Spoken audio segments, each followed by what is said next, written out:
Buenos días. Hoy hablaremos de la teoría de las placas tectónicas. Para hablar de las placas tectónicas es importante saber que lo que hoy llamamos placas o bloques rígidos de corteza que cubren nuestro planeta tiene que ver con la formación misma de la Tierra, hace aproximadamente 4.600 millones de años. Cabe mencionar que el planeta Tierra se formó por la colisión y fusión de pequeños fragmentos producto del bombardeo de millones de partículas provenientes del espacio después de la gran explosión, que se fueron uniendo por una fuerza de atracción, y durante este proceso los materiales más pesados se hundieron al centro, mientras que los más livianos ascendieron y pasaron a formar posteriormente lo que hoy en día cubre nuestro planeta, y lo que comúnmente conocemos como corteza o litosfera. Ahora bien, debemos saber que por lo accidentado de su formación, estos materiales no presentan en la actualidad una forma totalmente compacta, sino que están unidas y separadas a la vez, formando varias piezas o placas, que es el término más usado.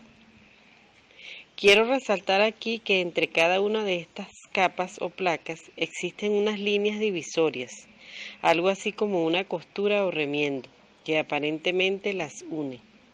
Y a estas líneas que se encuentran entre cada placa se les denomina fallas geológicas. Por ello es importante resaltar que debido al gran calor interno existente en el centro de la Tierra,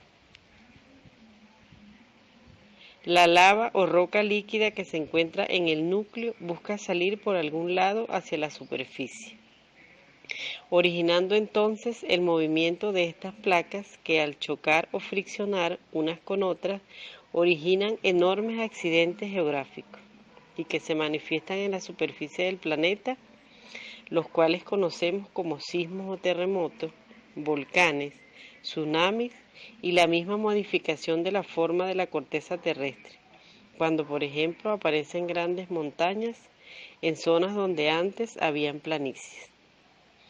Según varias investigaciones geológicas, existen tres tipos de placas tectónicas que son las placas oceánicas, que son aquellas que están sumergidas bajo el agua.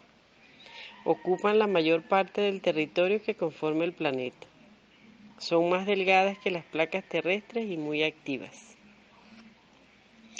Las placas continentales son las que forman los continentes y son muy livianas.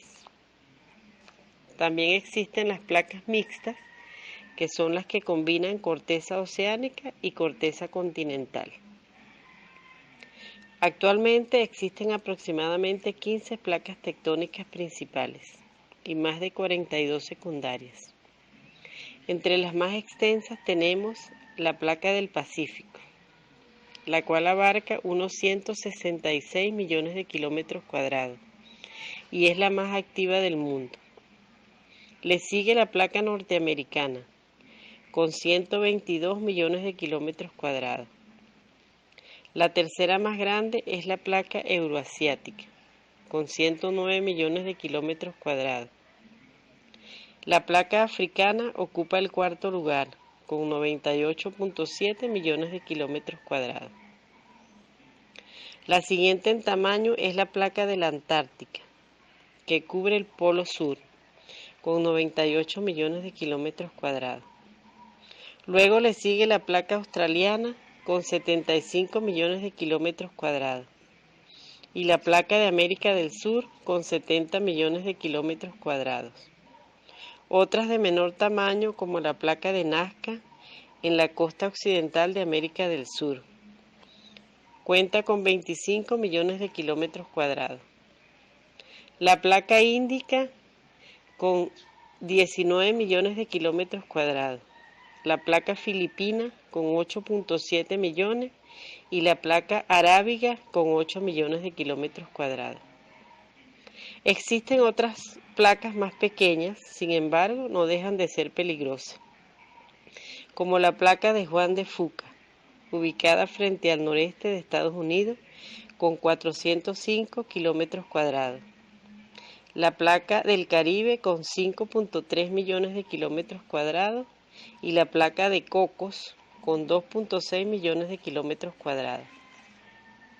Con respecto a Venezuela, por su ubicación geográfica, al norte de América del Sur, representa el límite entre dos placas, la placa del Caribe y la placa suramericana, que debido al roce horizontal de ambas placas han generado una serie de fracturas o fallas geológicas en la corteza. Y es precisamente por esta situación que al norte de nuestro país se extiende una gran falla, que va desde el estado Táchira hasta el estado Sucre. Y la mayoría de estas fallas, y aunque la mayoría de estas fallas se encuentran inactivas, sin embargo, las que están en constante actividad son las responsables de la sismicidad que ocurre en el país.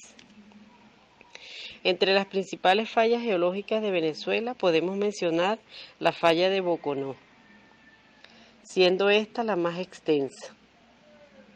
Se extiende desde el estado Táchira hasta Morón en el estado Carabobo y es la responsable de la mayor parte de los sismos ocurridos en Venezuela. La falla de San Sebastián está ubicada en la cordillera de la costa. Se extiende desde Barcelona en el estado Anzoátegui hasta las costas del estado Aragua. Tenemos también la falla de El Pilar. Esta falla se extiende de este a oeste entre el Golfo de Paria al este y la fosa de Cariaco al oeste. Atraviesa el estado Sucre de extremo a extremo. La falla Oca-Ancón. Esta falla se encuentra ubicada al noreste de Venezuela. Se extiende por los estados Lara, Falcón y Zulia. Cabe mencionar aquí que existen otras fallas más pequeñas, pero no dejan de ser peligrosas e importantes.